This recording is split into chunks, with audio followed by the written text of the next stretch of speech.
Yesterday we discussed regarding two filters for the restoration of image. If image is noisy, then how to restore.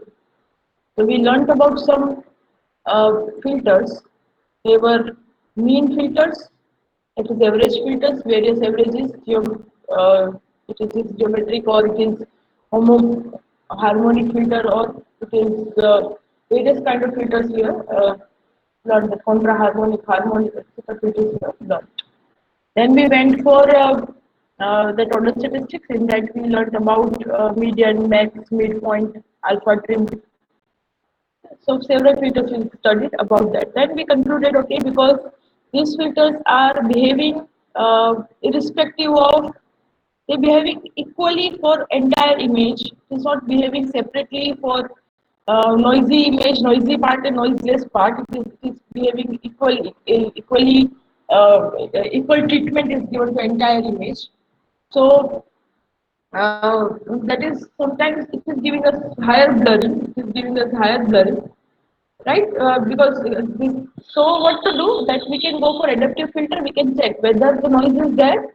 If noise is there, then we should behave separate in other way. And if noise is not there, then we can go for other way. So we should not touch the image. We should not alter the pixel if it is not noisy. Okay, that is what the concept is. So in that two adaptive filters we are going to learn. First of them is adaptive local noise reduction filter. First is adaptive local noise reduction filter. In that, if you remember that we are going to use mean and variance characteristic of my image, local mean and local variance rather, and then I will use another parameters like they are this local region. My region is SXY. My noisy image is GXY, and noise variance, that is what is the variance of my noise, which is assumed to be known in advance. So that is what we can say is,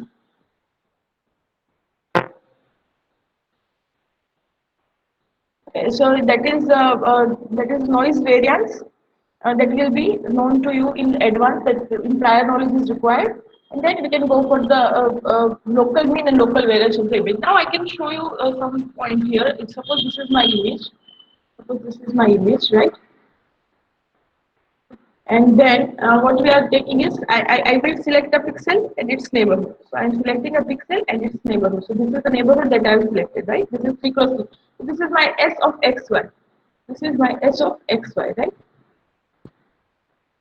So this is S of XY, and this is my center pixel. Okay, this is my center pixel, and I will call that image is G. So I will call this pixel as G of XY. I will call this pixel as G of XY. Okay. Now I will find the mean of this region, which I will call as Mn. This 3 cross 3 region, I am going to find its mean. I will call it as Mn. Okay, so this is the mean of the region, and we will go for the variance of this region. We will call it as sigma L square. This is my variance of this local. This region, the variance is sigma L square. Okay. So what variance? Suppose forget about the noise and everything. Just what about variance? Suppose I say there is a plane region. There is in my image there is a plane region, and there is one region where edge occurs. Right? Suppose this is my image. This is the shape in my image. This is plain gray. This entire is plain gray. This is entirely plain black. Black to gray transition in this region. So this is, I am assuming this is my region 1 and this is my region 2.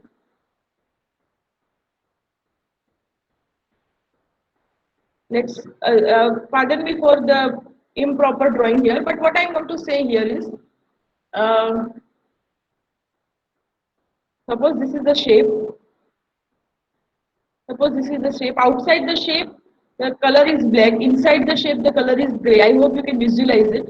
And if I am taking my local region, this region, if I am considering this as my local region, this is my local region where this is not the part. It is entirely gray part is there. Local region 1 where black to gray transition is there. Local region 2 where entirely gray is there. In which case sigma L square will be smaller. In which case sigma L square will be smaller.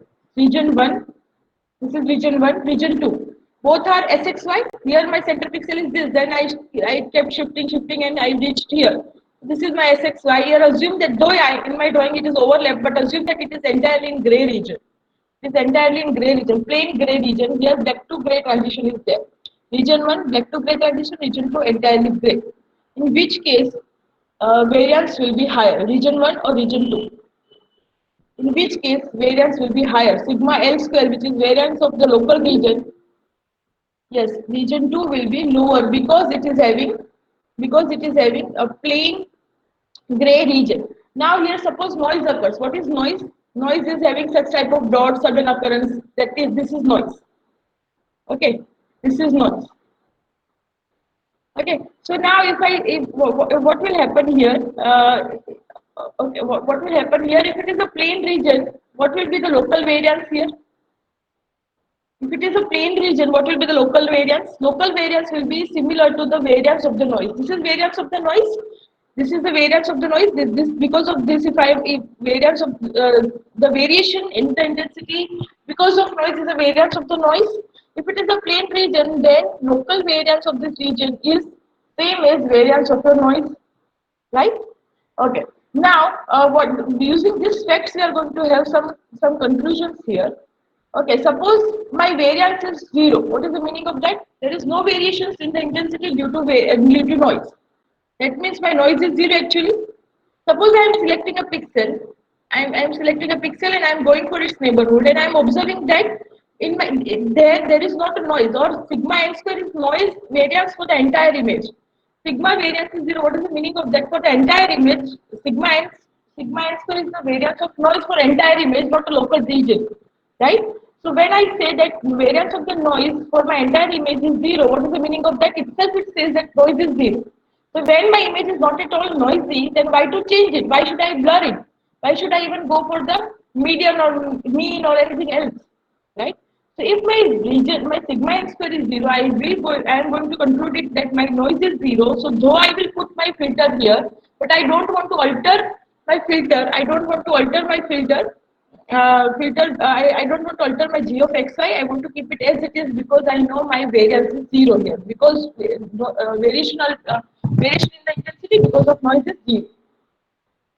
So I want g of xy as it is, center pixel as it is. So I will get center pixel as it is, then I will move here, right? And then I will check the neighborhood. I will see, okay, but I know my variance is zero, so I should not alter this g of xy as well. So I'm going to get all my pixels as it is.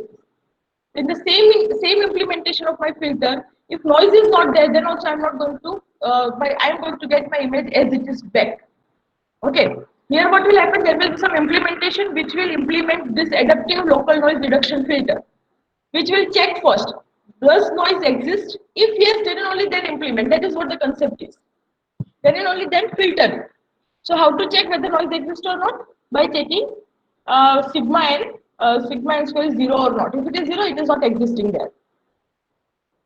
Okay. Now, sigma n square is sigma l square is greater than sigma n square. What is the meaning of that? Here, here you can see that if there is a transition, here sigma l square was having higher value.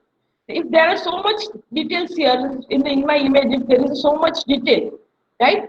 If so much detail, it is going to have sigma L. It is going to have its own variance, right? So if there are so much details here, if there is a lot of detail, then intensity variation in this region will occur due to two reasons.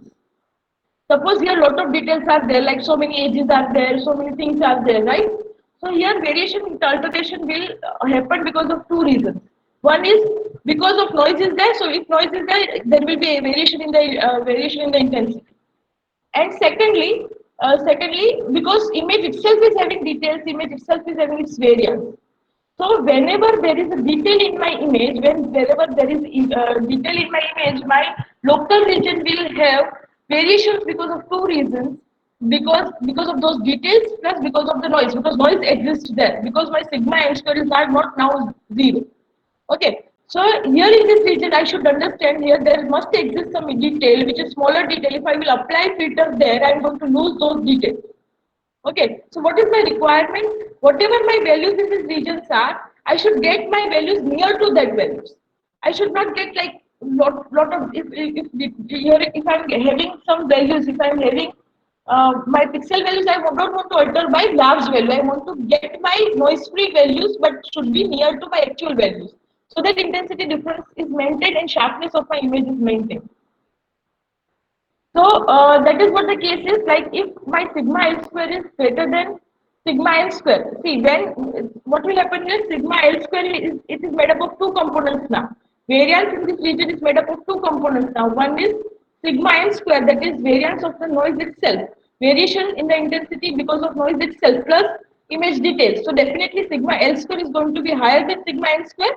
Then and only then the region will be composed of detail plus noise, right? So what is my requirement? That if that is the case, then my region, my value should be near to my actual pixel values, because there exists some detail in there. I don't want to blur them. If I will change, if I will alter my details by large amount, if I will take average of that, and if I will alter my amount by if I alter my values by large amount, then I am going to lose that information. Okay, so that's why ages and other details should be preserved, and hence I need g of xy values near to g of xy. But suppose there is a plain region. Now if I will find local variance will be what? Variation in the intensity. But it is a plain region, so variation in the intensity will be because of what? The variation in the intensity in the plane region will be because of just noise only, because that was a plane region. Okay, and now so if I will find local variance here, it will be almost equal to sigma n square. What is the meaning of that? Because I know noise exists with the variance sigma n square, and variance of my local region is also equal to sigma n square. That means my actual image is made up of plane region, and there is a variation because of noise only. So what to do? At that time you can take average. At that time, to remove that noise, because that is a noisy region and my image is quite plain there, and I can use average to remove that. I can use average to remove that noise, and hence if both are equal, if I am finding my sigma L square is equal to sigma n square, then I should return as arithmetic mean. I should take average. So I will take arithmetic mean of my local region, and my result should be equal to mn. So when that occurs, because image and noise are existing together. Okay. So what is the basic concept here? Like first, in this filter, what you have to do? You will select your filter. I mean, you will select your pixel. You will select its neighborhood, 3 cross 3, 5 cross 5, according to your choice. Then you are going to find out its. First, you will check whether sigma n square in your image is whether sigma n square is 0. If yes, it is 0, then no need to process, keep it as it is. It is your first step. Second is, suppose sigma n square is not 0. Then what you will do? You will find out for each neighborhood, for each region, you are going to find out variance. Now that variance in that, because your image is composed of image, actual image, and the noise. That's why your variance is also composed of two things: actual image variance and the noise variance. When your sigma L square is very much high, it is significantly higher than your sigma N square. What is the meaning of that? That means that that region, that local region has the details plus noise. You don't want to remove the details, and hence you want that your value should be near to g of x y, your actual image. But when you find that sigma L square and sigma N square are equal, that means the noise component is significantly high here. My image details are significantly low here, so I can take average. It is not going to harm my image. So that's why what you want, if sigma n square and sigma n square are equal, then you want this average. You will take average of that local region, and you are going to replace the center pixel with that local region value, local mean value. How to obtain such a scenario? To obtain that scenario, I should take this equation. So now let us take different case here. Suppose sigma n square is 0. That is first case. What is my requirement if sigma n square is 0? My requirement if sigma n square is 0, I want g of xy. Of course, if sigma n square is 0, this term is going to be 0 entirely, and I am going to get as my g of xy as it is. First task is over. Suppose sigma n square and sigma l square are equal. That means this will cancel out. They are equal. So these two will cancel out. So what will be my output? G of xy and positive g of xy and negative g of xy will get cancel. But this result will be your ML. What is ML? Is your local mean. So that is what was requirement. If sigma L square and sigma n square are equal, my output should be ml. And if this ratio is, if this sigma n square is less than sigma l square, then this amount is going to be smaller, because sigma n here sigma n and sigma l difference is there, right? So sigma n square divided by sigma l square, um, sigma n is will be very small, and hence the result will be near to g of x. It will this will be very small, and hence very small things will get subtracted from your g of xy, and hence your results will be near to g of xy. So this is adaptive based on local variance, variance of your noise, and mean of your local region. It is deciding the next way. Okay, so this is what adaptive local noise reduction filter. Any doubt regarding to this concept? Anyone want to ask anything?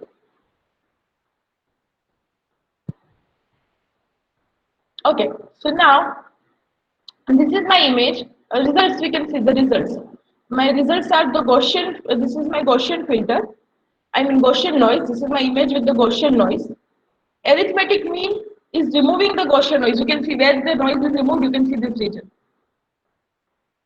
Of course, blurring is this, but noise is also removed. Sudden occurrence of intensity, sudden occurrence of these dots are removed. You can see. So arithmetic mean filter removes the noise for sure, but you can see amount of blurring is too high. Sometimes it is not tolerable. So someone will go with, okay, Gaussian noise is then, so we can use a geometric mean filter as well. I agree. The only problem with the geometric mean is you can see this regions. They are so dark. We concluded that yesterday only, that geometric mean will enhance the zeros. The reason we have discussed. Okay. Then we can go for, and of course blurring, the amount of blurring you can check here. Right? You just observe this. And then we went for the adaptive filter that we just discussed. And you can see this blurring. Amount of blurring is very less. Amount of noise you can see is also less. It is significantly reducing the blurring, having advantages of arithmetic mean that zeros are not enhanced. Advantages of arithmetic mean, why? Because we are taking ultimately arithmetic mean. Na? We are ultimately taking arithmetic mean here. So advantages of arithmetic means are maintained, but enhancement and that is zeros are not enhanced, and what we can say, noise is removed, zeros are not enhanced. Additionally, the disadvantage of this arithmetic mean, that is blurring, is reduced. That you can see here, it is quite clearly visible, which was not visible here. These lines are quite clearly visible, which was not visible here, and they are very clearly visible here. Same way, these points, if you can see this, these points were not visible here, they were not visible here, they were visible here with the noise and without noise. So adaptive, of course, if it is adaptive nature, it is going to help, right? So this is adaptive local noise filter, local noise reduction filter. Some of you say, no, we don't like this, we want to go with some other mean, we want to go with some other criteria. Definitely you can go. You are free to have your own adaptive filter. But if you are going for this particular filter, it is going to work on this logic, this fundamentals. Anyone having doubt in this fundamental? If you want to see, this is having some limitation, right? Here, what is our assumption? Our sigma n will not be, if my sigma, what if my sigma n is greater than sigma l? If my sigma n is greater than sigma L, what will happen? This ratio will be higher, my intensity values will go to negative. So how can I do that? Either I have to adjust with this negative values, I have to maintain, I have to do scaling. If negative values are there, make them zero. Then scale the entire image that we have taken. If negative value occur in my image, what to do? I can truncate them to zero, or I can entirely shift my image and I can make those negative values zero, and then zero values somewhat positive and all positive values shifted to upper side. So scaling can be done. Either I can have the truncation part if it is not harming me, or what I can do, I can have non-linear filter. Like I can have condition. If this is the case, make this ratio 1. If this is the case, if sigma n is greater than sigma l, make this ratio 1. So what will happen? My output will be ml itself. That is arithmetic mean. If both are, if my sigma n is greater than sigma l, treat them like sigma n and sigma l are equal. That means give the output as ml. Again, as I told you, it is your filter. You can have your choice accordingly, right? And if you are not satisfied with the criteria, you can have your own criteria, your own methods as well. Any doubt regarding to this? Then otherwise we can go for the next filter. Any doubt? Should we move to the next? Any doubt? Okay, so I am moving to the next one, which is adaptive filter, adaptive median filter. What was the advantage of median filter? Which noise it was removing? Median filter. Median filter is suitable for which noise?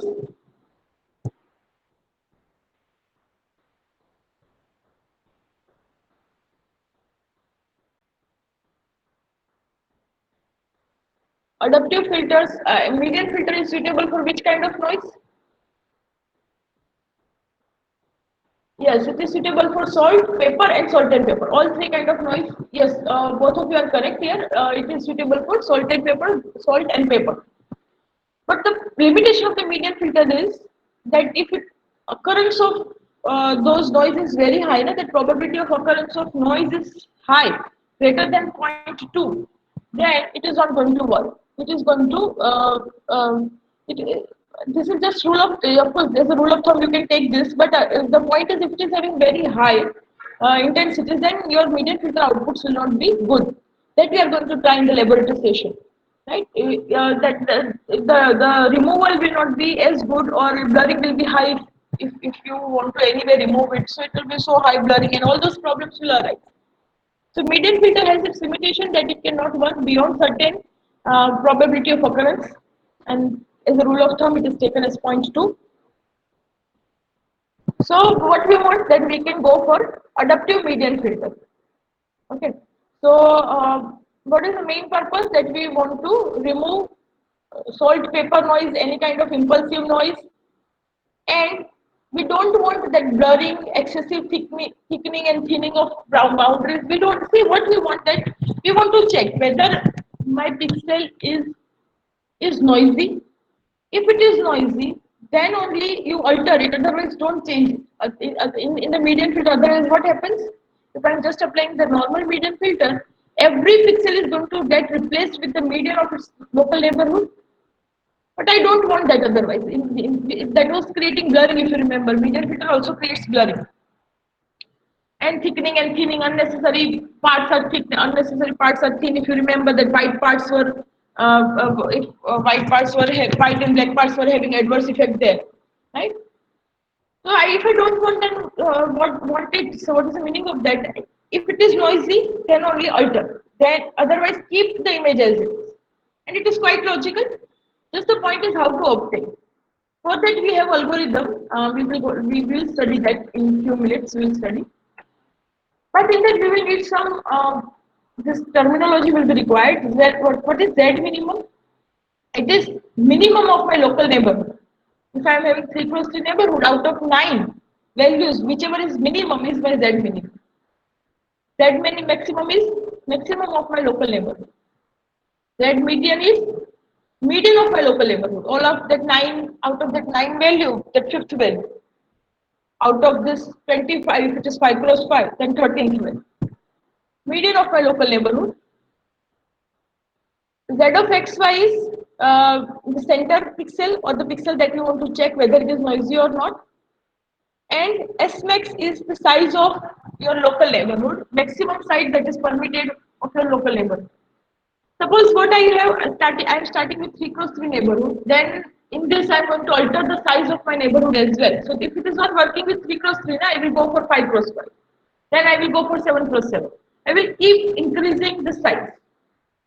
But I have to keep the limit, right? And that limit is kept using S maximum. S maximum is the maximum size that is permitted for my local neighborhood. What is the algorithm? The algorithm says first you have variable a1, which subtracts median z minimum from z median, and a2, what is z minimum? In my neighborhood, I have selected whatever neighborhood I have selected, 3 cross 3 say. Minimum value of that neighborhood median value of my neighborhood. This is median value of my neighborhood and maximum value of my neighborhood. Now, what if A1 is greater than 0 and A2 is less than 0? Go to B. When A1 will be greater than 0 and A2 will be less than 0, what is the significance of that? If A1 is greater than 0 and A2 is less than 0, what is the significance of it? If it is a scenario, go to level B. What level B does, that is a separate thing. But what is the significance of this condition? When A1 will be greater than 0 and A2 will be less than 0, both will be happening together.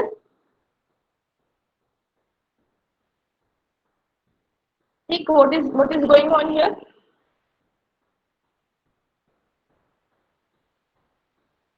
Are you getting the question? It is not difficult. I don't want a simple interpretation that you make from this. I'm not asking in terms of image processing or anything else. If this is the condition given to you, yes, when your median exists, when your median itself is not a minimum value, that means you don't have so many zeros or you don't have so many 255 or you don't have, your median exists. Your median is not having minimum or maximum value. Your median is not minimum, it is not even maximum. When this will be greater than 0, when this difference will exist.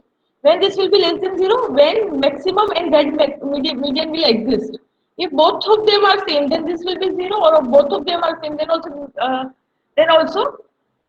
the difference will be 0. But what I want, that my Z median should exist. That means my Z median itself is not the minimum or not the maximum of my neighborhood. That means indirectly it points that it is not 0 or it is not 255. Can I say like that? My Z median is not minimum and maximum. That means indirectly Z median exists and it is not 0 and 255. Okay. If it is my Z median is not 0 and 255, come here. What to do? What is the meaning of this now? What is the meaning of this now?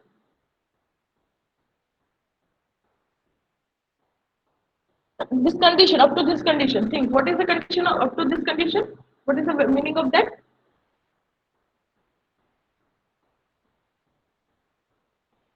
What is ZXY? Again, the same condition it is. What is just ZXY that you have to recall? What is ZXY?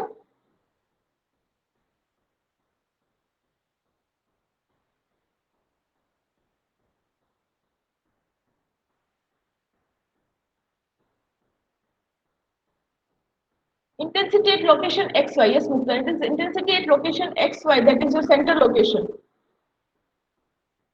Yes, implicit. So, what is the meaning of that? My ZXY minus Z minimum exists. ZXY, that is center location, minus Z maximum exists. That means my pixel itself is also not minimum or maximum. It is not minimum or maximum. If it is not minimum or maximum, that means it is not noisy, right?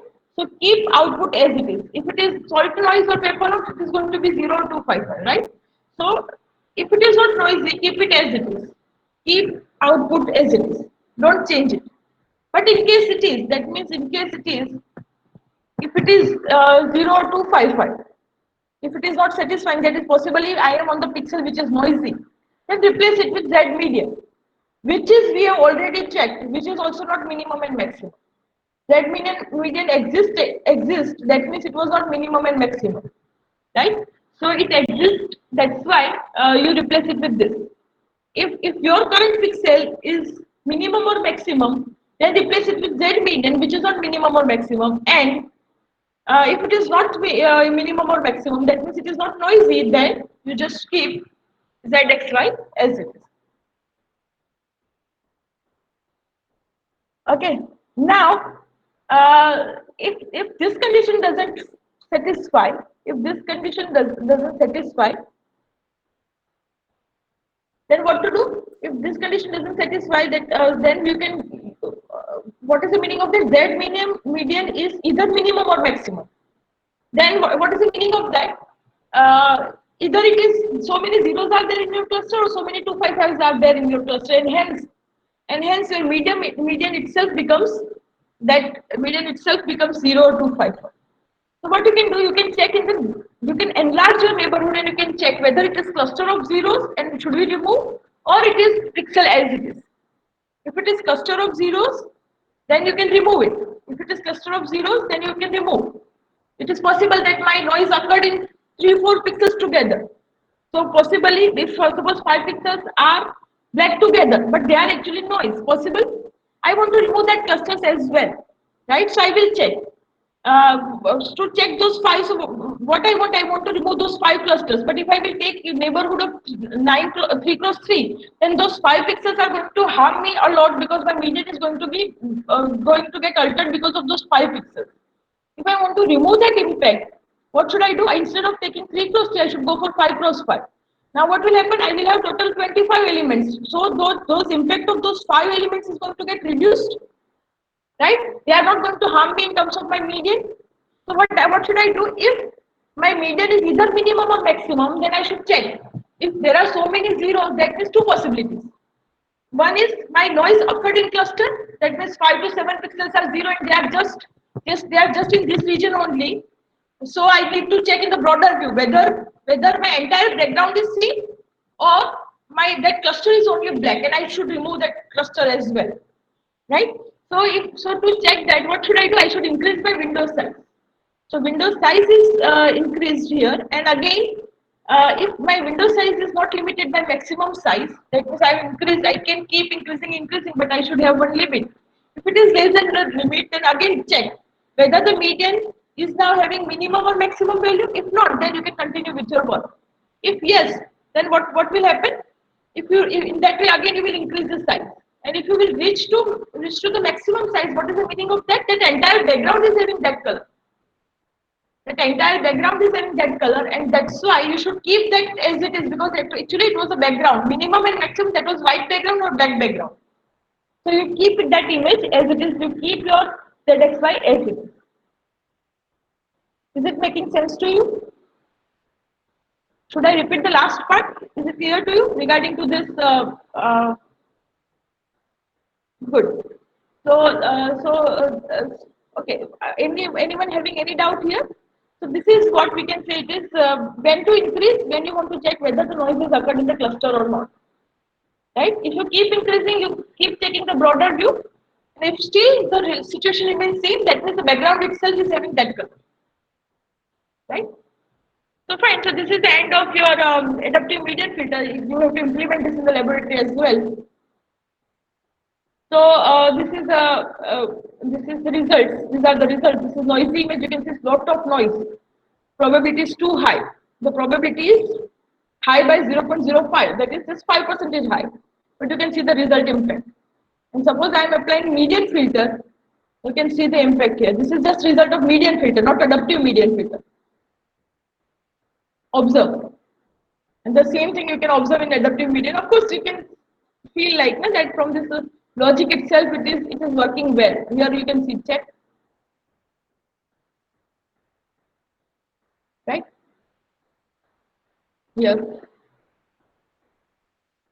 the median filter doesn't work. I mean, you can get the clean output, but see, distortion is too high. You should go for adaptive median filter. Okay. So this is all about adaptive median filter. Now we are going for periodic noise reduction. Periodic noise, I told you that it looks like entire pattern. It looks like this pattern. Okay. And I want to get this image from this. Periodic noise occurs because of some frequency exists in your image. Right now I am not going to explain because frequency domain I am just going to start today itself. Okay, so I am not going to discuss this in much detail because this everything we are going to discuss again in that chapter. But suppose what is the case? Logically, I am asking. I am not asking about any. We don't want to go in details of frequency domain right now. This is my image, right? You think that here it is this resulted because of this image itself plus one noisy component. Noisy component is made up of signals or made up of values which is having this frequency. You can see, okay, because of this. So if I can eliminate this one, if I can eliminate this, then what will happen? I can get my output as it is. So what I want to mask this. I want to mask this values. So I should create such type of filter. This is filter. 1 means pass, 0 means block. It is masking. Na? Masking is if I multiply this, what will happen? This entire white region will remain as it is, just this black region is going to get suppressed. Black region is going to get suppressed, so this region is going to get suppressed. So this is the mask for this one. How to obtain this? How to obtain this is a separate question. It's a separate question. It will come, right? But suppose I am using this mask to this, what it will do? It is going to remove this definitely. And then if I will check, see, this was actually Fourier transform of this Fourier domain, frequency domain. So I from this noise image I obtained this. I concluded this is the reason. Then in my frequency domain I use this mask applied on my frequency domain, and whatever result I got from those results I went back to my time domain, or I went back in my spatial domain and I obtained this. Okay, so now tell me whether, so what exactly I did actually? Actually, I rejected this much frequency. I rejected this band of frequency. I rejected this band of frequency. A band of frequency is rejected. So which type of filter it is? That type of filter is band reject. Band is frequency, na? So this frequency, this black frequency you need to reject. Otherwise, keep your all frequencies as it is. Band reject. Suppose I take note of this. What I am supposed to get? Note of this, and I am going to do the same procedure. What is that? What is that procedure? Take frequency domain of this. So I am going to obtain this entire image as it is with clean image. This I am going to have, right? I just took frequency domain of this. Then I used mask. But this is not my mask. Mask is not of this. How it will look like? Mask will look like this is black. Black is white and white is black. That is not our image negative, black, and this is white. This region, this black region is white, otherwise white region is black. Which type of filter it is? Yes, output will be only noise. Because what I am going to get is, I am just passing this information which is noise only. So if I am using that filter, and if I will come back to my original domain, I am going to get only noise. That is true genuine. And which filter it is? Which filter we can say it is? What it is rejecting and what it is passing? It is rejecting entire image because it was entirely black, and it is just passing a band. So which filter it is? What will be that filter? It will be entirely black, and only this region will pass. That means only these frequencies are passed, other frequencies are suppressed. So which filter we should call it? We should call it as band pass filter. Band reject is what only that frequencies are rejected. What is band pass? Only those frequencies are passed. If I am using band pass filter for this band, that means only these frequencies are passed, and that is true. That will be only noise. This. How to obtain? You should subtract. You should take negative of your band reject. Here you have assumed that my band reject will have value from 0 to 1.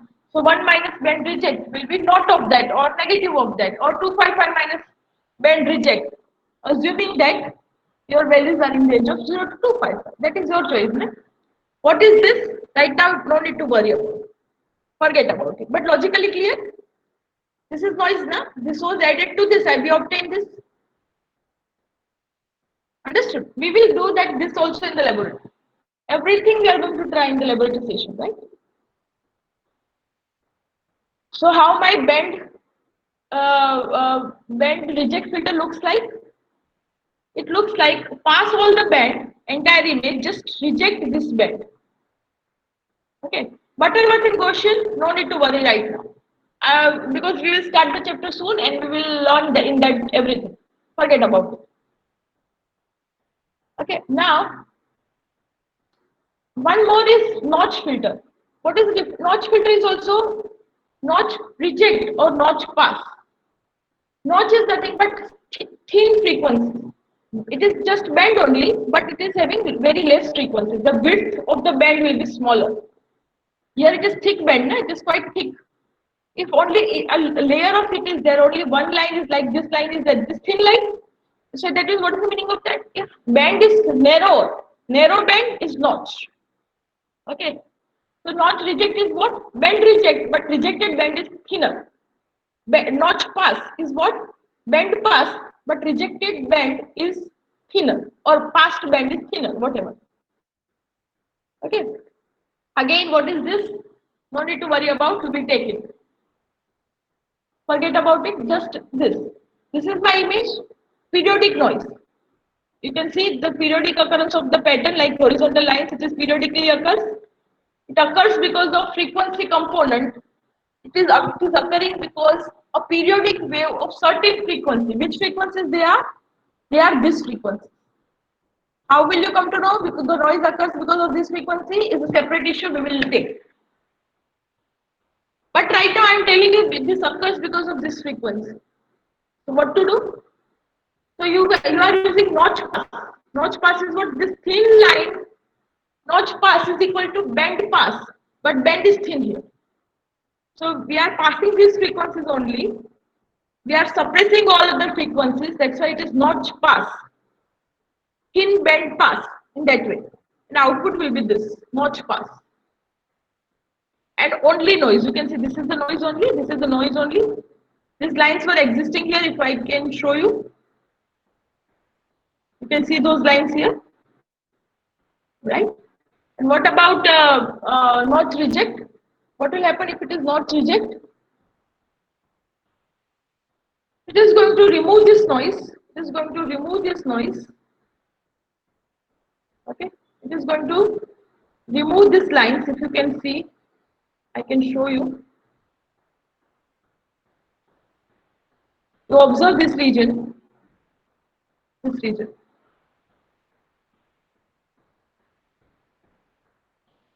and that region here.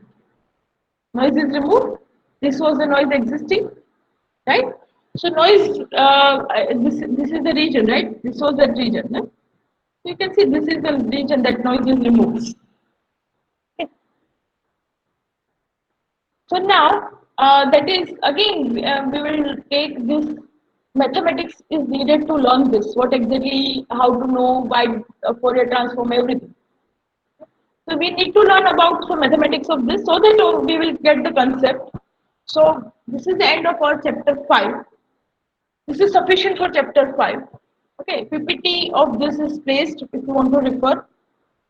Assignment of last laboratory is also placed. Okay.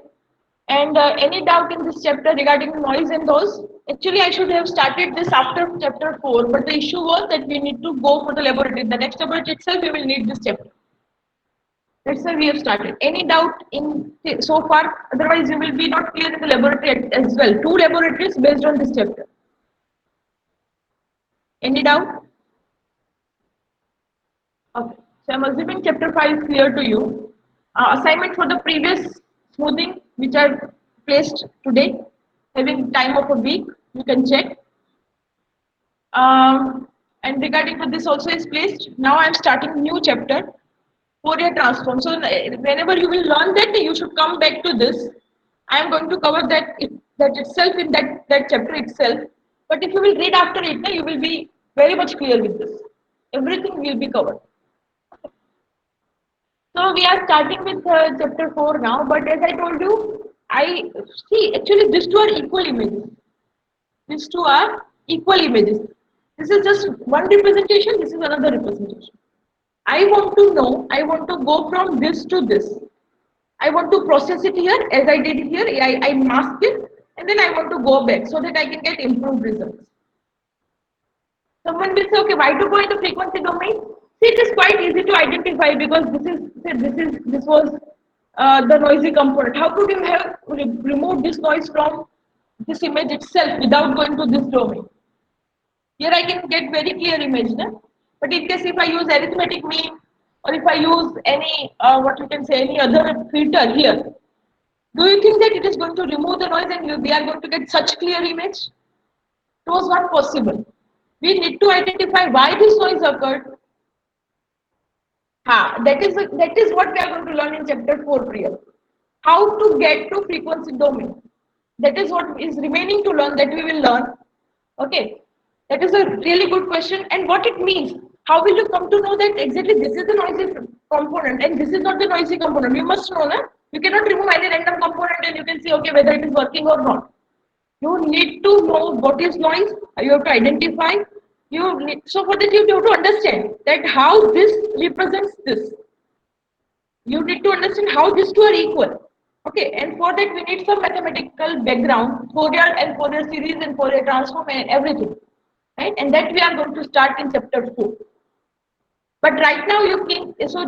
I think you are clear with that the frequency domain has its own application. It has its own usage, right? Such certain things you cannot do in the spatial domain itself. You cannot work on the pixels and get the results. You need to transform, then you need to work on that, and then you have to come back to get the better result. Now, what is frequency? How to get what is the significance? How these two are equal? Everything we are going to start in chapter 2. Okay. So, as I told you, Fourier series, Fourier transform is going to come. Okay. Now, first, let me, before I start this as well, I want to tell you that how to see what is two different representation. Already I have covered this, but I will cover it again because it is highly important. This is sinusoidal representation, right? This is sinusoidal representation. This is time domain representation of a sine wave. Okay, I am saying you that this is 50 hertz. I am saying you this is 50 hertz. It is general observed sine wave, sinusoidal wave of the electricity actually. Then if I am not plotting with respect to time, but if I am plotting with respect to frequency, then I should draw it like this. I should draw it like this. This is 50. That is, what is the frequency of my sine wave is 50. And what is the amplitude? Amplitude I was having here. I was having amplitude say 5 volt. And this was having minus 5. So according to I will have the amplitude, total amplitude if I am having absolute magnitude, then I should go with the 10. Why? Because total absolute value is 10. So I will come to know, okay, it is my sinusoidal with the total amplitude 10, so plus 5 and minus 5 in that way. Okay, so this is another. So what is the meaning of that? Here I can have whatever the value is. This is 50 hertz. So whatever the time value corresponding to that, I can write here, right? Whatever the time value. So because of 50 hertz, I will have the time for a period. What it will be? It will be zero point 0.2. So this will be zero point 0.1 and this will be zero point 0.2, right? So in that way, if I am representing, I can easily get the information that what is the frequency. If I can show the time here, I can get the period. 1 divided by period is frequency. So I can get easily frequency. If I am representing it like this, if I am representing it like this, then also I will come to know, okay, what is the amplitude, what is the frequency, what will be the period, right? Both of them are equal. Both of them are equal representation. Both of them are representing sine wave only. Just the domain is different. The same thing happened here. These two are same. Just they are two different representations. Here, if someone will look at this, no one will say they are same. But interpretation, information getting from both is same. Right? Whatever information we are getting from this representation, same information we are getting from this. Okay. So this is what frequency domain representation is. How to get is a separate question. We are going to that. But this is what frequency domain representation is. Okay. Now, let us go to the next one. Now, before we go anywhere, Fourier series and Fourier transform is going to come into. So someone will, okay. Before we go there, one more point. Someone will say, okay, fine. You had it. You had it sine wave, and hence you represented it. That's good. What if? What if I am having this type of wave?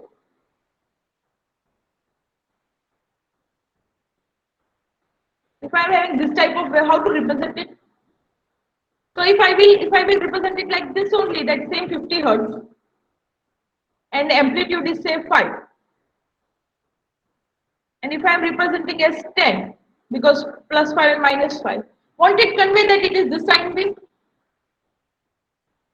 Yes, definitely it will convey. If I am drawing this now, what is the meaning of that? This sine wave only. What should I do? I should represent this as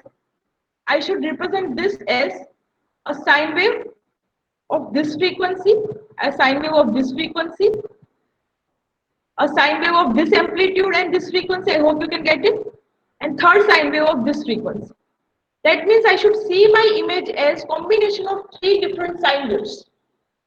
I need to represent that my signal is composed of a frequency f1, a frequency f2 with higher amplitude, and a frequency f3. I hope you are following the case. I should see this if any signal other than sine wave, I should see it as it is composed of several sine waves.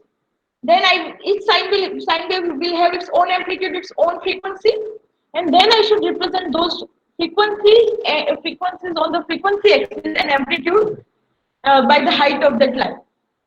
Now, if I'm having this type of representation, that means what I will understand, okay, my signal is composed of three sine wave, one with this frequency f1, the second frequency f2, f3, and corresponding sinusoidals and addition of them. That is what the meaning is. So, this is what the frequency domain representation of this signal. But here, what is my assumption? My signal is, I can represent my signal through sinusoids. That is what my assumption was, no? Okay. So someone will say, okay, if I am having this type of signal, then if I am having this type of signal, then can I represent it in the frequency domain? Answer is yes, because this also can be represented as summation of sinusoidals. This also can be represented. So many sinusoidals are together, and they are together summed up and resulting into this. So you will ask that who said so? Why we should trust that? Because it is Fourier series. That is what you learned Fourier series. What Fourier series says?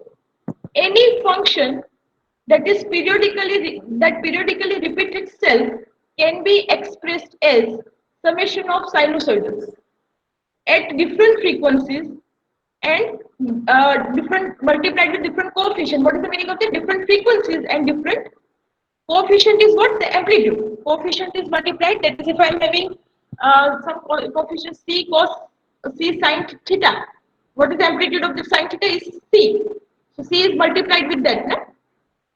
Okay. So that is coefficient. So that is what Fourier says. Any periodic signal can be represented by sum of sines and cosines, that is sinusoidals, right? And those sinusoidals can be having different frequencies and having different amplitudes. And just summation of them will result into your signal, whether be it random shape, whether be it square wave, whether be it triangle or any other shape. And that is very beautiful theorem we can say we have, that is Fourier series, and due to that frequency domain representation of any signal is possible now, because any signal can be represented by sinusoidals, and I know how to represent sinusoidal in my frequency domain. Okay, so that's why Fourier series is highly useful for us. So what I'm going to do now, I'm going to simply find Fourier representation of my image, and then I will show it in the frequency domain. It's quite easy. Okay, what Fourier series says? Fourier series says that decompose your function into sinusoidals. Once my function is decomposed into sinusoidals, it is easy to represent them. Okay, so so that is what I wanted to say here. See, if this is the function, if this function is given to you, this is the variation in the intensity is given to you, then you can think that they are made up of this sinusoidals. It is made up of this sinusoidals. You can think like, okay, what who says so? Fourier series says so that this can be decomposed by several sinusoidals having different amplitude and frequency. You can see this is lower frequency, this is even higher and highest frequency. Lowest amplitude to highest amplitude. You can see the amplitude is quite high, frequency is quite low. So now what is my only purpose remains that if I can get this sinusoidals, then I can have my Fourier representation. What will be my Fourier representation? So I have this frequency which is lowest frequency. I am calling it as F4. This is F3. This is F2. This is my F1. Okay. Now tell me, if this is 0, first which frequency is going to come? How will I represent? If this is my first frequency, which will it be F4, F3, F2 or F1? Where I should represent it? What will be the value here? If I say this is the first frequency, it will be F4 because it is the lowest frequency and it is near to 0. That is true real. It is F4. What will be the amplitude? It will be highest or lowest? What will be the length of this F4? What should be the length of this F4? It should be highest or lowest. Yes, it is having highest amplitude. Yes, it is having highest amplitude. Same way, then F3 is even smaller frequency than F4. So I will have F3 here. This is my F3. I hope you. I'm just writing 3 here. It is F3. F2 is having higher amplitude than F3 and higher frequency than F3. So F3 will come here. Sorry, F2 will come here, which is having higher frequency and higher amplitude, and F1 will be having lowest amplitude and the highest frequency. So F1 may come here. Depending on the value, we will plot it. Plotting is not a difficult task here, right? So this is Fourier representation. The only problem is now, this is frequency domain representation, right? I should sum this up. I should get this signal. So now only problem remains is how to decompose, and that is what Fourier series is, and you have learned that. You have learned that so many times. I think in 2 3 courses in the 12th you have studied, in your maths 3 you have studied. Okay, so same thing, just application of that is here. But someone may ask, okay, it was periodic, na? That's why you are saying so. If my signal is not periodic, then if signal is not periodic, then so therefore that there is again a beautiful concept of Fourier transform, which says that even my function is not periodic, na, then also it can be expressed by integral of sine and cosine. Not summation, but it integral. But that's all right. I will get my information about sine and cosine, right? So I can decompose my non-periodic function into sine and cosine, and I can also decompose my periodic function into sine and cosine. But if I want to decompose my periodic function, I should go for Fourier series. It will give me summation of the signal. And if my signal is aperiodic, then I should take the integral of those sinusoids instead of summation. Then that is the concept given by Fourier. Okay. So so that's why it is possible, because of Fourier transform and Fourier series, it is possible to represent any signal into frequency domain. Okay, into this. Now you can process it here. Now important thing comes that once I process it here, can I come back? If I cannot come back, if I cannot restore my image back, if I cannot restore my image back, if I cannot do inverse procedure, then this procedure is out of use, because I cannot understand. Any layman will not understand this is as this image. So this concept will be useful to me if after processing, if I can go back and I can restore my image. So again, Fourier transform comes here. Fourier transform and series are, if you remember, it was possible to have inverse Fourier series and inverse Fourier transform, right? If you remember inverse Fourier transform, you have found already. So what is the point here? So inverse is possible in Fourier series and transform. So that concept is exactly the concept that we are looking for. Because inverse is possible, representation in sinusoidal is possible, and processing in sinusoidal will be easier. Okay. So that's why we will go with this Fourier transform and series. One more concept of complex numbers. Okay, we'll start this complex number next time because it is already 3:30. We will start with the complex numbers and Fourier series in the next lecture. We will take more details on this interesting facts. Okay, any doubts so far? Okay, so please check your assignments. We are already on Moodle. Okay, we will meet in the next lecture.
Good afternoon, everyone. Am I audible properly? Hello.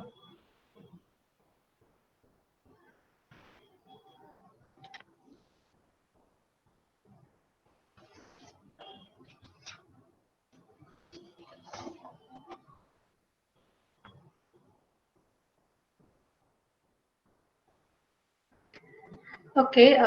Listen, everyone. In last lab, I have explained you about facts, predicates, and variables, and thereafter, in last 1 hour, we have started with the lab number 2, that is study of rules and unification, that we have discussed in a last lab. Okay, the theory portion that we have discussed, but the practical means the experiment portion that is remaining. So in today's lab, just I will give you a brief overview, and after that you have to start with the exercise of lab number 2. I'm sharing my screen.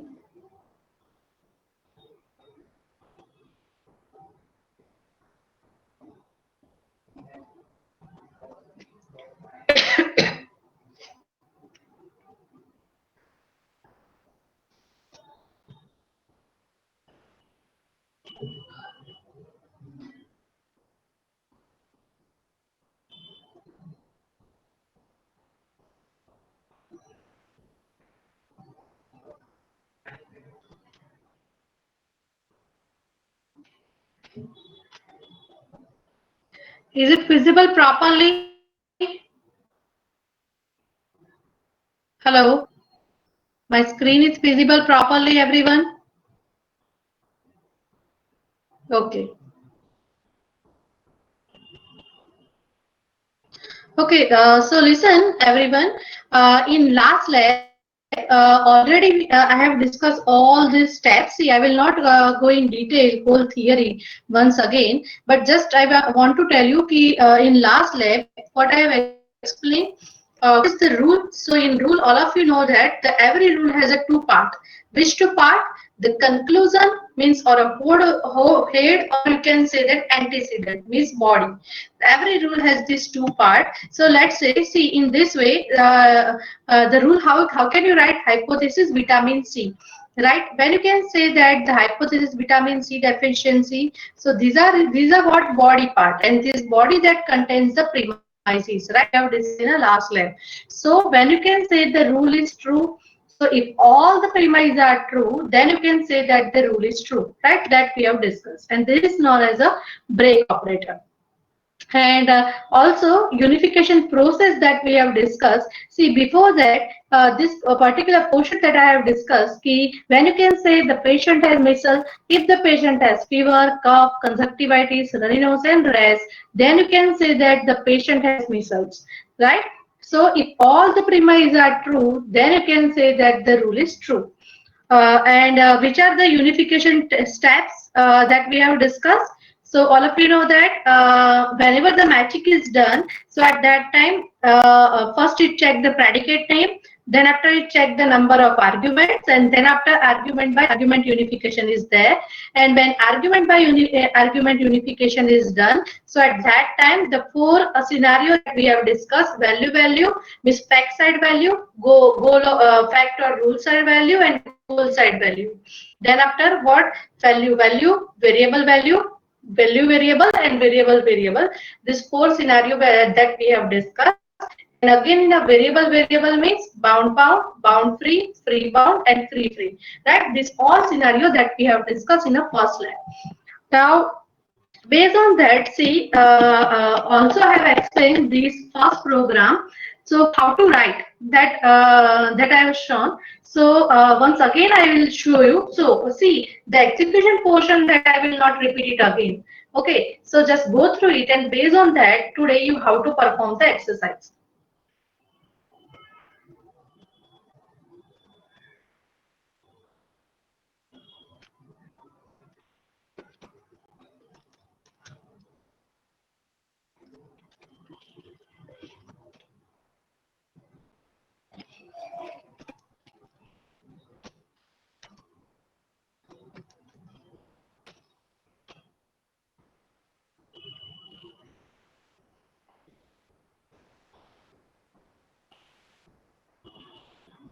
Is it visible?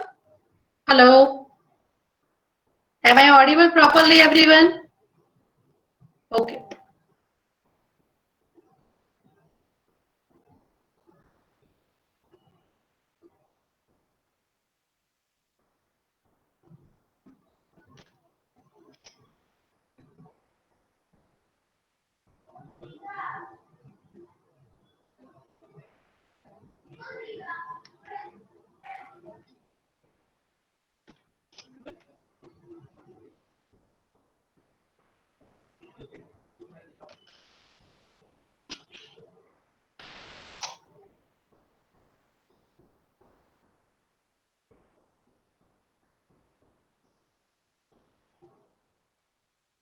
Listen, everybody, this is your question. Okay, the parva has symptom fever means these many facts are given and these are the rules are given. Okay, so and based on that, the question is identify the patient with any particular disease based on the rules and facts given. Now there is a particular patient with particular disease that you have to identify. So that is your goal. So how to write? So what we have discussed. So here, what you have to write.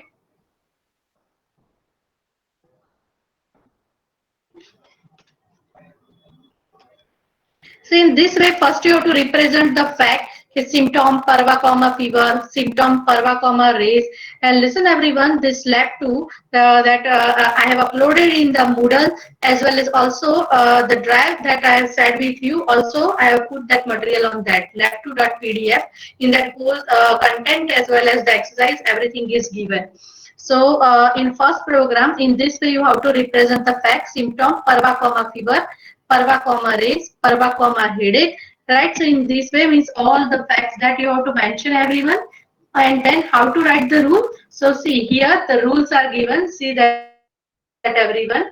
The patient has this is measles if the patient has symptom fever, cough, conjunctivitis and race. See these are known as a what? These are known as a premises. So here how to write the rule? So you have to represent in this way ki the hypothesis patient measles. When you can say, so here you have to write symptom patient comma fever, symptom patient comma cough, symptom patient comma conjunctivitis and patient comma race. So in this way you have to represent the first rule. And remember here it's a variable. Here it's a capital P means it's a what? Variable that you have to remember. Here don't write small p. If you write the small p, that means it represents it considered as a value. And here if you write first letter as a capital, it's a variable. Right? So when you write the code, remember here instead of capital, don't write small p. Otherwise, you are not getting the solution because it acts as a value. Okay. Now similarly, see all these rules that you have to. Similarly, all the rules you have to mention, right? So in this way, you have to create a program, everyone, and how to what I have to implement. So just I am writing my goal. So I am writing hypothesis, and then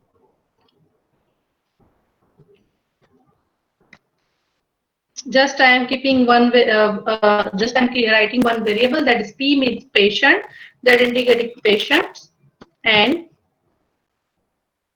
German.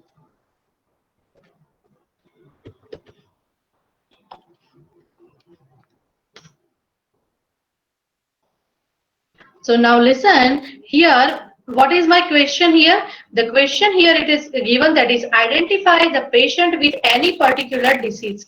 So here my question is the patient with particular German measles, right? That I want to check whether the patient has a German measles or not. So why it gives me a parva? So see the everyone code everyone. So here what happened? So first it will take the hypothesis means first it will check what the relation name. So this hypothesis is match. Now then after what, it will check the argument, then number of argument. Both sides two arguments are there. Then after argument by argument unification is there. Now when argument by argument unification is there, at that time the first argument is matched, but the second argument does not match. So what happens? This rule is failed. Now all of you know in prolog what happened when if the rule is failed, then what it will do? It will backtrack in prolog. You will try the another possibility. So now it goes to the second rule, and in second rule what happened? Now the both the arguments are matched. The arguments are matched. So now so it goes to this particular rule. Now, when you can say the patient has German measles, so if all these four premises are true, then you can say that the particular patient has German measles. See, I'm not tracing directly. I will tell you. So, see, because in exam this type of questions are also asked, right? See, instead of tracing, you have to give the answer. That's why I'm telling you in this way. So actually what happens, see, first it goes to what patient. So what happens, these are P, it's a free variable. Here, this side also free variable, means both side free variable. And what we have discussed in a past lab, if both the side free variable is there, then any one of them is assigned a value, automatically it will be assigned to other variable. So now what it will check first? So actually what happens? So first it will check the first premise, that is what symptom, patient, fever. So now first it goes to what? The first fact. So here what? Here it's a parva, comma, fever. So now what happens? This patient variable is bounded with what now? The patient is bounded with parva. Okay. Now next what it will check? So now initially it is free, but now it's a bound variable. So now next what it will check? Symptom, parva, comma, cough. Right? So now when it will check parva, comma, cough, at that time now it will parva, comma, headache, not cough, parva, comma, headache. So now it goes over here. So now it will check. Start from the first close. Okay. So now okay, parva, comma, headache. That means what? This premise is true. Now again it will check runny nose, right? So it is also present, and again it will check parva, comma, raise, right? So if all the premises are true, so that means this rule is true. So that means patient is bounded with what? Parva. And if patient is bounded with parva, then what? Why it will show you p equals to parva? Means both are variable. So any one of them is assigned a value, automatically it will be assigned to other variable. Right? So in this way it works. Any doubt up to this, everyone? Hello? Hello? Any doubt up to this? Anyone have a doubt in this program? Okay. See, only few of them are giving the answer. So I feel that all are understood. Okay. Okay, so in this way you have to solve the first exercise number 1. Okay, that is your exercise number 1. In this way you have to solve. And if you have any doubt, and then after tell me. Now see the second program. See, first I will give you overview about all the programs. Then after you have to perform everyone. And if you have any doubt in lab, then after ask me a question. So now listen, the program is, see, this is a family tree program, right? So here the program is, write a program for a family tree given below, which contains the 3 predicate. So which contain the 3 predicate, male, female, and parent, right? So these are the 3 predicates are there, and you have to make the rule for family relation: father, mother, grandfather, grandmother, brother, sister, uncle, aunt, nephew, and niece. Right? So these are the rules that you have to create. Now,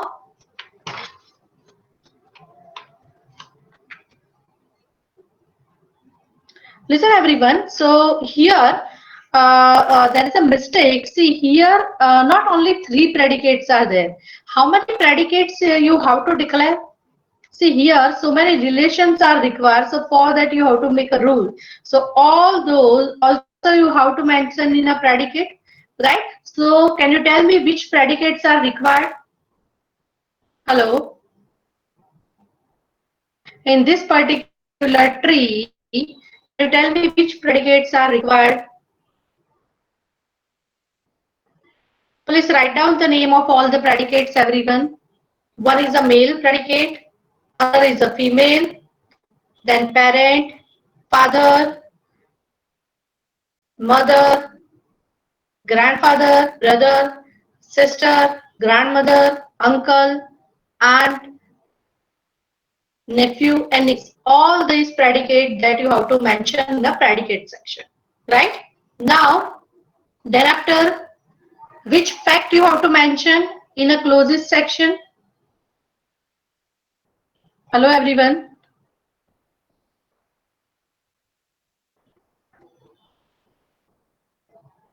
Total 13 predicates that you have to declare, right? Total 13 predicates that you have to declare, right? 1 2 3 4 5 6 7 8 9 10 11 12 and 13, right? Total 13 predicates that you have to declare, everyone. Okay, then after in a clauses portion, see, these are about predicate. See, the domain is optional. If you want to declare, you can declare, and if you don't want to declare, then in predicate directly you have to define the data type, right? Directly you have to define the type. Now, in a clauses portion, the facts and rules, whatever the facts and rules are there, that you have to mention in a clauses portion. So now, which fact you have to write? So now, listen, everyone. In a clauses portion, see, in this way. First, I will show the figure so you can understand. So see, here you can say that this Pandu, Nakula, Sadev. See, these are by seeing the figure you can understand. So Pandu, Nakula, Sadev, Arjun, Bhim, Yudhishthir, these all are male, right? But which are the female? Draupadi, then Subhadra, then Yulupi, then Chitrangana, then Madri, Kunti. These are the what female. So listen, in the closest portion, all these in closest portion, all these facts you have to mention in this way. Let's say if the male is there, then you have to mention in this way: ki male Bhima, right? Male Bhima. Then I can write just a minute.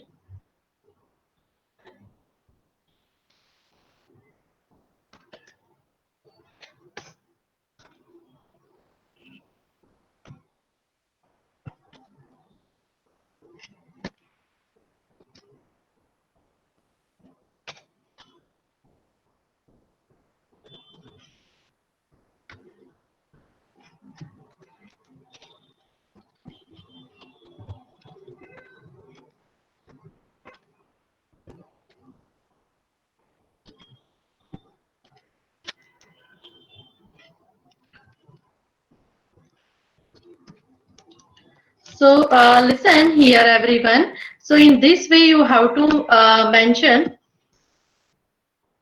In this way, you have to declare all the facts. See, if male is there, then for all males, you have to write male Bhima, male Nakula, right? For all you have to write, you have to declare. Similarly, you have to write for female, right? So.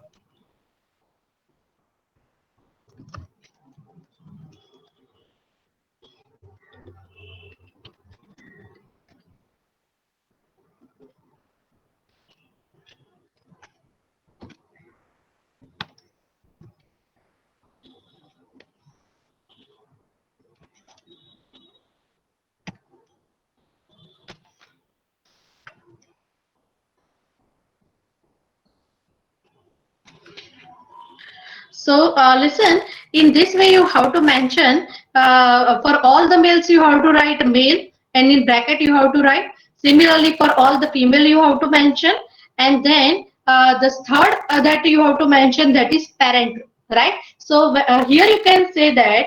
See, here you can say that the Madri is a parent of what? Nakula. Madri is a parent of Sadev. Here I can say that Kunti is a parent of Bhima, right? So similarly, means all the parent relation that you have to mention. See here, in this way you can write. Keep how to write, everyone. So here I can write in this way: parent, parent, and then I can write Madri, Nakula. And another is what? Parent, I can write Madri, sorry.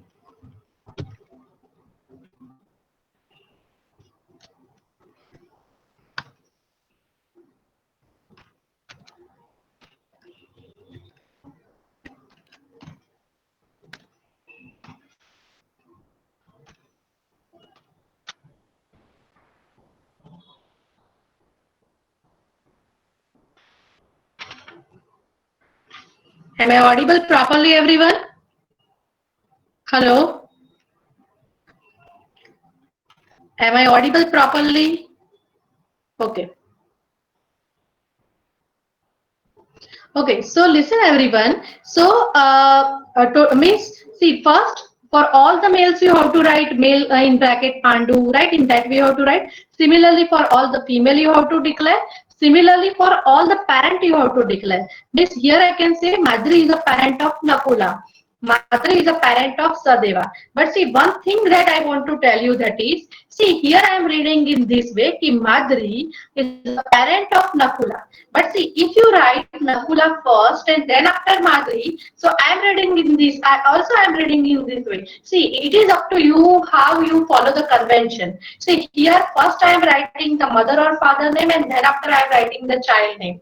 But see, follow the same convention in a whole program. Because in first I am writing Madri over here, in second I am writing in second place I am writing Madri. So in that, don't write in that way everyone.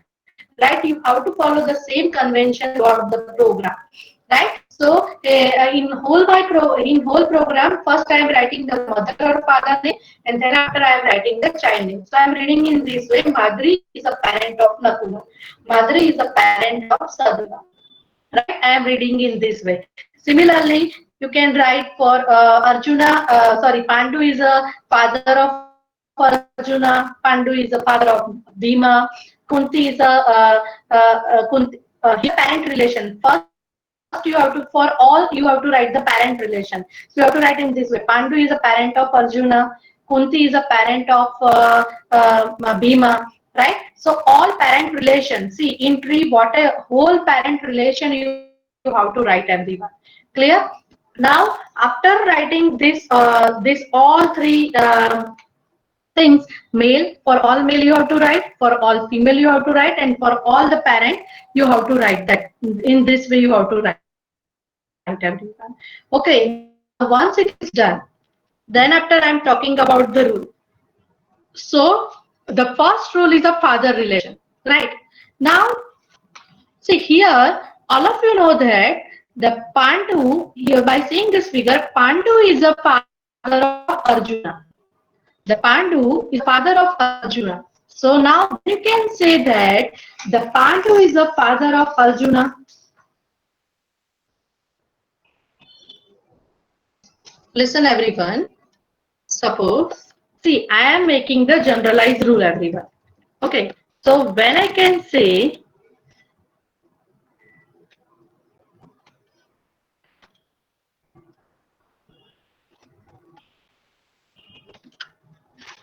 when you can say, see here in this case, the Pandu, when you can say the Pandu is the father of Arjuna, so when you can say, so I will give you a hint. So here you can say that if, okay, first of all, you tell me everyone. When I can say the X is a father of Y, so can you write the generalized rule everyone? Can you write down in chat? Where I can say yes. So X is a father of X, no.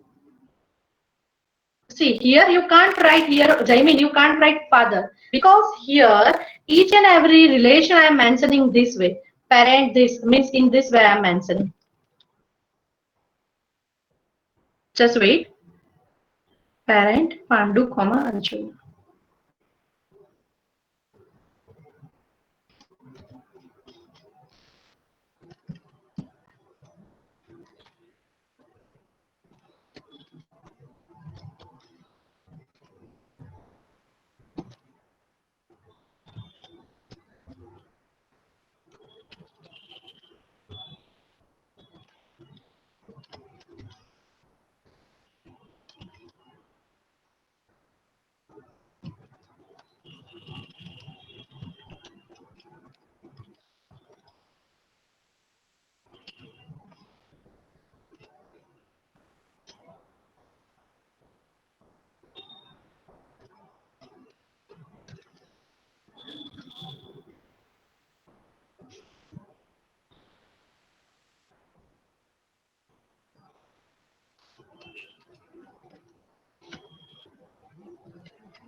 Yes, Priyal,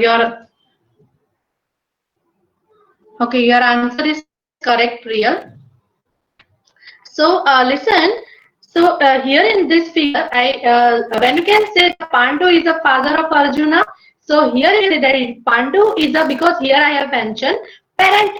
Here the parent fact that I have written. So here I am writing in this way.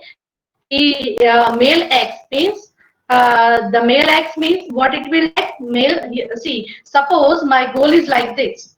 Listen, if my goal is like this, I am giving in this way. Keep father. Then I am writing Pandu, comma Arjuna.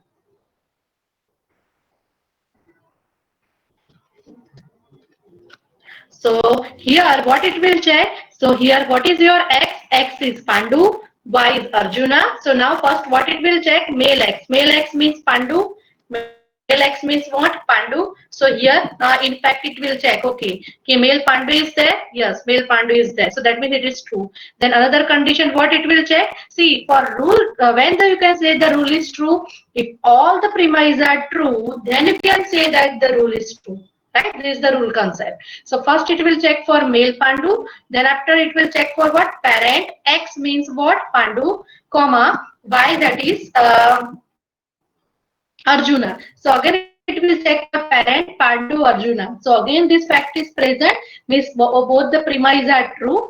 Both the premises are true. That's why you can say that this rule is true, and that's why in bold it will show you the answer yes, yes or true. Up to this clear, everyone? Hello?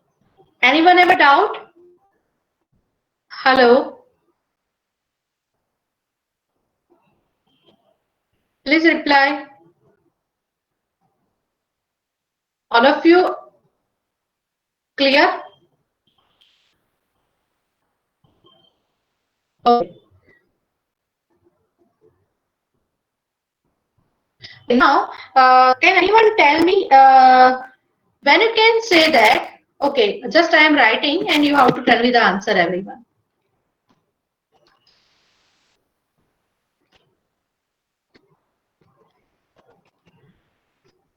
I am writing the generalized rule that you have to write. When you can say that X is a mother of Y. See here in this figure, I can say that for Srut Karma, Madri is a grandmother, right? So when you can say that the Madri is a grandmother of Srut Karma, when you can say that the Madri is a grandmother of Srut Karma, so means generalized rule I am writing. When you can say X is the grandmother of Y, can anyone write down the answer? Please think and tell me the answer everyone. Right? So two or three we are trying, and then after others that you have to do by yourself, everyone.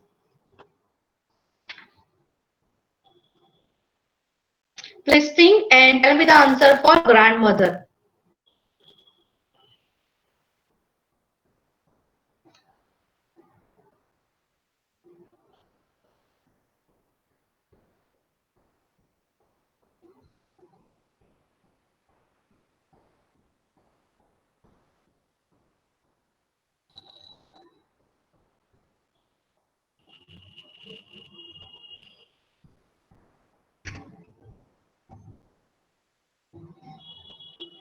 Okay, Chirag says X child and Y parent will match.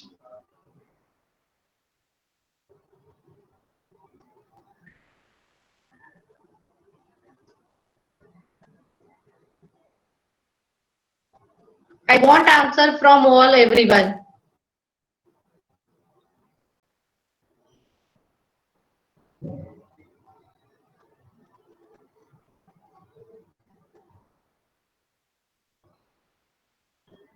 Please try and tell me the answer.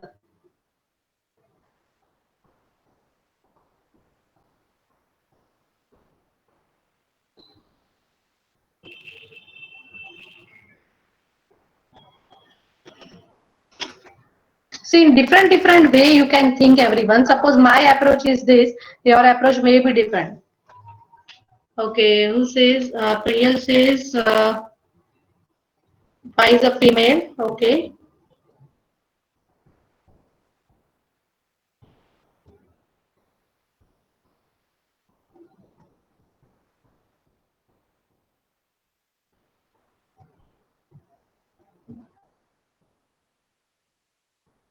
Okay, Mali says first what you are doing uh, or why you are finding Z. Okay.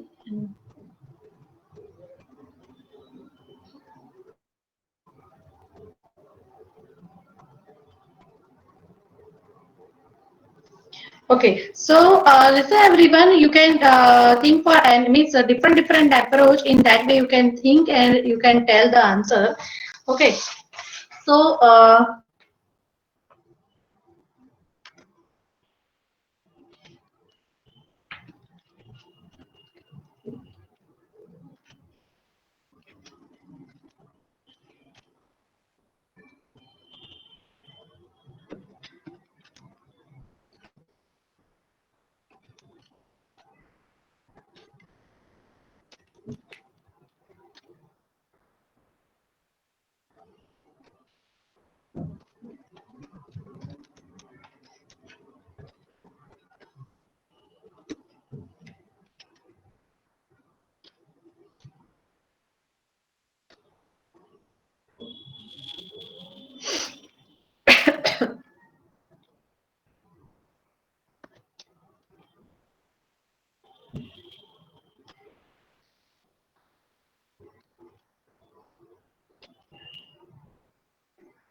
okay, see this figure everyone. So I will check if Madhuri is a grandmother of Srut Karma or not. So now here in my approach, what I am trying to do for Srut Karma, first I am finding father. For Srut Karma, I am finding the father of Srut Karma. So that is what Sadev. And from and then after getting this father's name, now I am finding the mother of it, right? So that is Madri. So if this is true, then I can say that the Madri is a grandmother of Srut Karma. See, I am following that approach. So here, what I have done here. So when I can say that the X is the grandmother of Y, right? Generalized statement that I have written. So for that first what I have find for particular y I am finding what for particular y I am finding the z. Z means the father of it. So for that what happens for this particular premises now it will call this. Listen, internal what happens, this is my rule.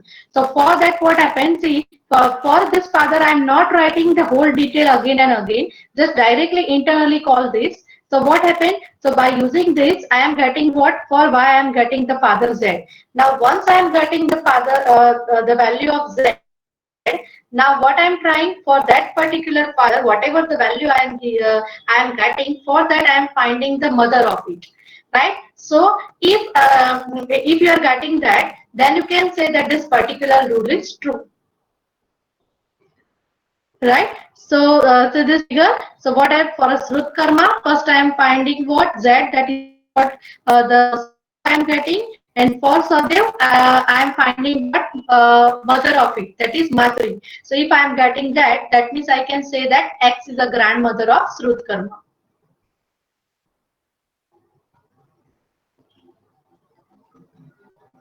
All of you following my approach, got it everyone? Clear everyone? Okay. So now can anyone can you write down the relation for sister everyone?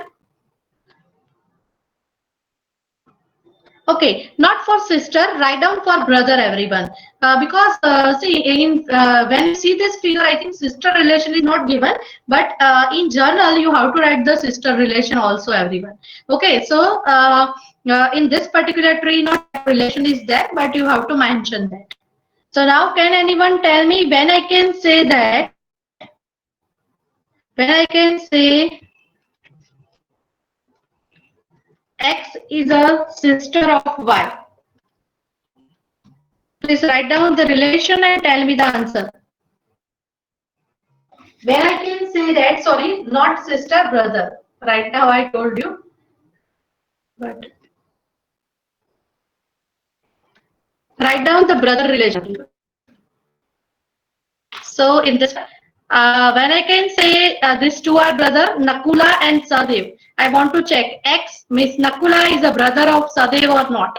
Right? That I want to check everyone. So you have to write the general. You can say X is a brother of Y.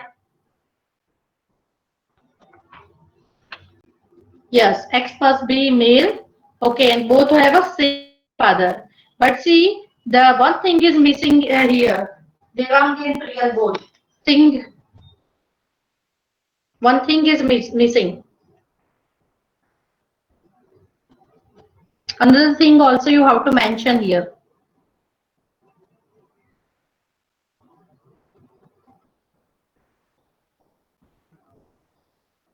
Both are not. Both are a different person, na?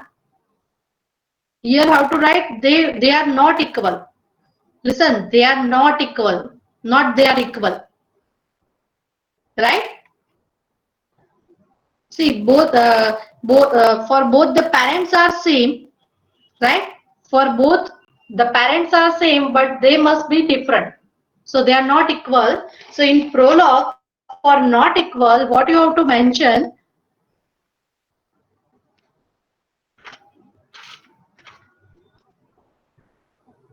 Yes, in this way. Rutvik, you are right. In this way, you have to mention. Right? See, Deepesh, Devang, your answer, Priyal, your answer is correct. Right? Both have a same father, but here also you have to check. They X is not equals to Y. In that way, you have to write because both are different.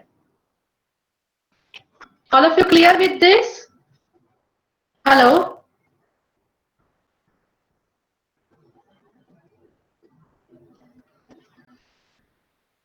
So I'm not writing all the rules, everyone.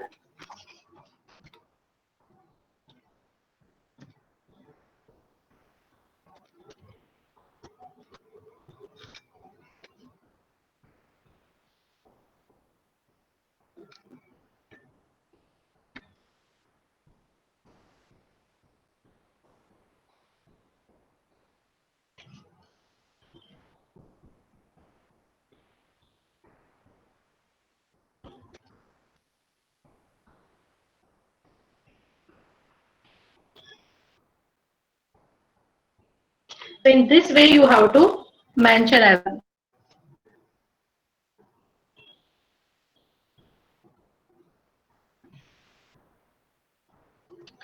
Okay, so I think all are clear with this. So listen, everyone. Similarly, so clear what I have done up to this. So in this way, you have to declare everyone all the males that you have to write, all the females that you have to write, all the parent relations that you have to mention, and then after all the rules that you have to declare, means generalized rules that you have to write, and based on that, listen, when you write in journal, so what you have to all the goals with different goal you have to write in this way. In goal, you have to check if Madri is the mother of Nakula or not, right? So in that way you have to check, and then whatever the answer you are getting, also that you have to mention, right? Whole program, and then all the things that you have to mention. And listen, one thing I want to tell you, for lab number 1, the deadline that I have given, I think date 13. 13 means to okay. So before 13, right? The deadline is given in a Moodle. Up to that, you have to submit your assignment and how to write. The flow is first program you have to write aim. Then after the program, then after you have to write input and output. In that approach, in all the lab, you have to write everything. Okay, and you have to create the PDF file and in which format, everything that I have mentioned in a Moodle. Okay, and before that particular date you have to submit me assignment. And similarly for lab number 2, today is a 7, right? So I will give you a 10 days. Okay, so after the 10 days you have to submit me again, you have to submit me lab number 2, everyone. And also tomorrow means Saturday, the another lab is there. So again, next day you have to submit, right? I will provide you a deadline, and in that manner you have to submit. The flow is write down aim, program, input and output. Okay, so in that way you have to submit. So this is all about lesson second program. So three or four other rules that I have explained. Similarly, all of you, you have to write down the rule for others. Okay, and you have to solve it. Now the third exercise. See that. The third exercise that is, it is given, the hardware is an easy course. So all of you know this is an English statement. So what you can write? The course in bracket hardware comma easy. So these are what fact. So similarly, you have to think about what? You have to think about the different facts and you have to write. And listen here. So these are what one thing. Hardware is a easy course. Another you can make a available, or you can say takes, right? So different predicate means whatever the facts or rule means all the predicates you have to declare in the predicate section.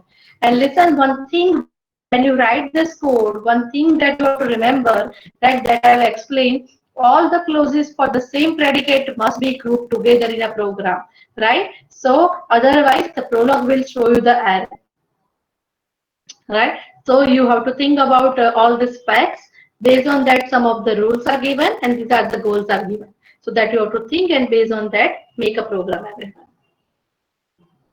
Anyone have a doubt up to this, everyone?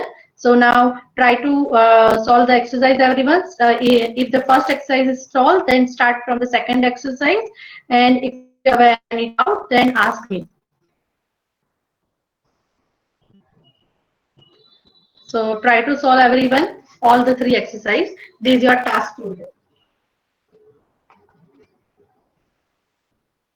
Any doubt up to this, everyone? Anything you want to ask me about first, second, and third exercise?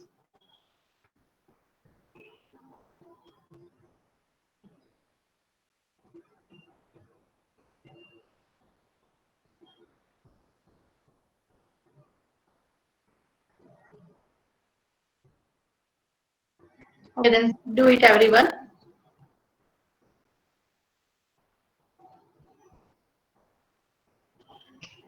All of you from Moodle as well as from Moodle, are you getting that lab number 2?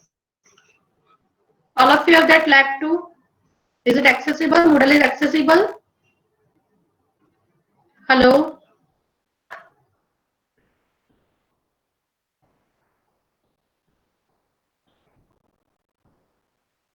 Moodle is accessible?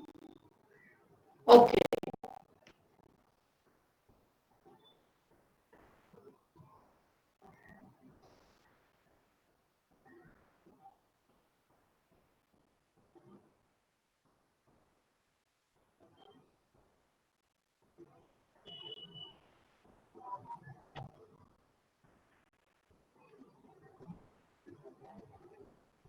See, I am for you only. If you have any doubt, then please ask me, right? So I can understand.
Any doubt, everyone?